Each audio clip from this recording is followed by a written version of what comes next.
Great. Just two games in a row. I'm speechless. I'm on a roll. babbling more than usual. It's incredible. 2 games in a row. This is a good game. This really was the best game they've played in terms of timely hits and some power and good pitching. And got a run in the first inning as James Steele gets an RBI. Joey Cora, who had walked the first 3 times up, had come on to score there. Then Salvi Terra. Salvi Wickens been killed by home runs, but at least he pitched well enough to win. That's the 9th home run he's given up this season. Butera, 2-run shot. It was 2-1 Cincinnati. Tony Gwynn starts off here and gets a triple. Cora, who had walked again, comes around to score. And the Padres are right back in the ball game, tied 2-2. And Kevin Mitchell doubles left center later. Padres get a 3-run inning and take a lead in the ball game. How about that? 4-2. Reds added a run on a home run by Cabanas to make it 4-3. And then Mitchell hits a home run later. He hit one earlier this season in the other win against Cincinnati in Cincinnati. Mitchell's first home run as a Padre in the stadium. And Leffert. Watch this play by Templeton. Watch this play again. It's the best I've seen Templeton make in San Diego against Concepcion. Stops it with the glove hand. He flips. They get the double play on Concepcion. Just incredible. Pinch hitter Tracy Jones in the 9th against Leffert, who pitched the last 3 innings and got his first save of the season. And Whitson, who went the first 6+ innings, gets his second win. He's beaten Cincinnati twice. This was a good game. Philosophy. 18.0 is his grade, the best grade for his agility, as we mentioned, 4.6, and about 4.76 40-yard speed. What about his experience at Michigan? We put the question to Harbaugh. He has been taken now by Chicago. They were the best 5 years of my life. I met some great guys, the best friends I have in the world. Got a chance to playing some big games on national TV in front of 100,000 people, and in Bo, and to play for Coach Tenbecker. He's a living legend. Anywhere I go the rest of my life, people are going to ask, what was it like to play for Coach Tenbecker? And I can just say that it was a privilege and an honor to play for one of the greatest coaches of all time. Confess, I did not get up at 5 o'clock this morning to listen to what was going on, so I'm glad Al's here. Well, I tell you, it's the second most exciting day in football. Right there under the Super Bowl. It's fun. It is fun stuff. Again, the Chargers say they got exactly what they wanted. A premier linebacker, but they had to do some wheeling and dealing to pull it off. First of all, they did not get the linebacker from the draft. Instead, they traded for Cleveland All-Pro Chip Banks, and the Chargers have been after this guy for nearly 2 years. And instead of a rookie, they have a proven All-Pro. Al Janis has a report on draft day. It's no secret, this is the guy the Chargers wanted, Alabama linebacker Cornelius Bennett, the franchise. But the Colts wouldn't settle for less than the Chargers' #1, plus offensive lineman Jim Lachey.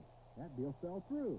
And when the top 2 running backs, Alonzo Highsmith and Brent Fullwood, were quickly taken off the board by the Oilers and the Packers, you had to figure the guys in the Chargers' draft room were ready to split their wrists. Wrong. You see, they already had a deal pending with the Browns, who had a very unhappy outside linebacker on their hands, Chip Banks, an All-Pro 4 of his first 5 years. Now, if one of the 2 guys Cleveland wanted was still on the board by the 5th pick, they'd swap positions with the Chargers in both the first and second rounds. And thankfully, Duke linebacker Mike Junkin was there for the Browns, and Banks, the former USC star, is now very happy to be coming home. For the Chargers, it was like Christmas came early. We rated Chip Banks as the #1 linebacker for what we needed to do on the right side. Their second-rated player was Lawrence Taylor, and the third-rated player, if he was in the league, would have been Cornelius Bennett. So we feel like we've got not only the better player, but a guy that's 27 years old, that's in his prime, that we know that can play in the league, that's been an All-Pro for 4 years, so we're real excited about that pick. Now, the rest of the Chargers shopping list included a big every-down running back, a speedy wide receiver, a big pass rusher, but no tight end. So what did the Chargers do with their first-round pick? They take tight end Rod Bernstein out of Texas A&M. He was so much superior to the defensive players that were available that it would be difficult to pass him up. And the whole thing made sense when 2 top defenders the Chargers needed were still available. Southern Cal cornerback Louis Brock and defensive end Carl Wilson, a big pass rusher from LSU. We have somebody who can take the place of Leslie O'Neal as a pass rusher, certainly maybe not that caliber, but at least the ability to rush the passer. And with their 4th-round pick, the Chargers got Iowa quarterback Mark Blastic, who had a pretty fair Holiday Bowl against the Aztecs. From the stadium, Al Janis, News Center 39. The preliminary hearing for CHP Officer Craig Pryor all had one thing in common. They had been stopped at the same Mercy Road off-ramp where Tara Knott was killed. The hearing will determine whether Pryor has to stand trial for Knott's murder. Today, the prosecution tried to show a pattern that Pryor stopped a lot of young women at the Mercy Road ramp and that the stops were not routine. Dana Breslow said Pryor kept her there for 20 minutes without giving her a ticket. It seemed to me an awful long time to be talking to me late at night. And I kept wondering when he was going to let me go, and I wanted to say something, but I just knew that I shouldn't say anything, and just when he was done talking to me, he'd let me go. A few testified they already had passed the Mercy Road exit, but Pryor made them back up. Would you mind backing up on the freeway so we can get to a safer place? And I said, well, I'm right here on the next off ramp. Why don't I pull forward? And he said, no, why don't you just follow me? And I thought, well, that's illegal, but, you can't arrest me because, The commander of the CHP in San Diego later testified that if the statements are true, Pryor was routinely violating CHP policy. They set all sorts of season records and firsts and highs for 87, scoring 14 runs, or just about as many as they total in their 7 other wins. In spite of 25 losses, 16,000 fans came out today. Of course, most of them to get Tony Gwynn posters. And Tony responds with his third homer. First inning shot off of Jamie Moyer, and after Ed Woodson singled in a run, it was 2-0. But just like last night, the Cubbies caught him. Ryan Sandberg nails one in the fourth. It's 2-1. Gary Templeton drops a pop, or actually lets one get lost in the sun. It's 2-2. But then it was all Padres.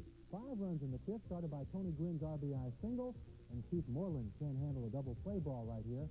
And this keeps the inning alive. Now, the Cubs were in first place before today, but, they can have bad days, too. Unfortunately, the Padres are having too many in a row. Now, for 2 gift runs, watch carefully. Pitcher Jay Ballard does not come set. In the stretch right there, it's a balk. Brings in a run. He's so upset, he does it again. 5-2. And he says, who, me? And Templeton singles. He had 3 hits today. It's 6-2. Another single by Whitson at 7-2.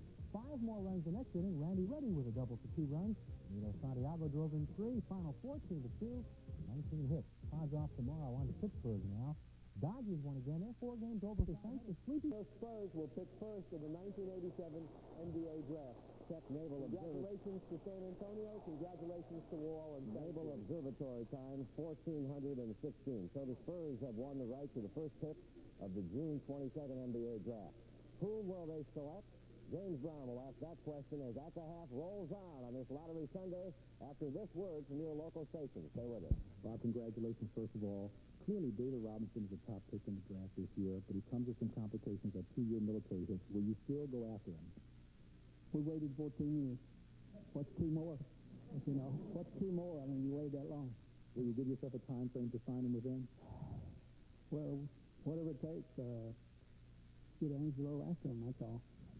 All right, let's turn our attention now to Dick Evans, the president. Only 2 points in the fourth quarter, though. He's been ridden with 5 fouls. Bird will inbound, 17 seconds remaining. Mahorn talking to Bird right now. He's right in front of here talking to Bird. In to Dennis Johnson. They're going to run a flare for Bird coming off from the tail screen. There's Bird with the ball against Mahorn. He'll take it to the hoop. You can bet. He's going to try to draw a foul. It's blocked.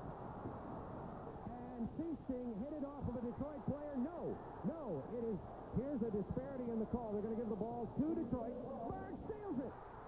Johnson, layup, Boston. 1 second left. Detroit timeout. 1 second left. Bird steals it and gets it to Johnson at the buzzer. 1 second remaining. Oh, my. What a mistake by Detroit. They should have called timeout and took the ball at half court. They threw a floating pass into Lambeer. Bird steals it. Oh, what a mistake. Veteran players cannot make that kind of mistake. Walton, he thinks it's a missed shot. He thinks the game is over.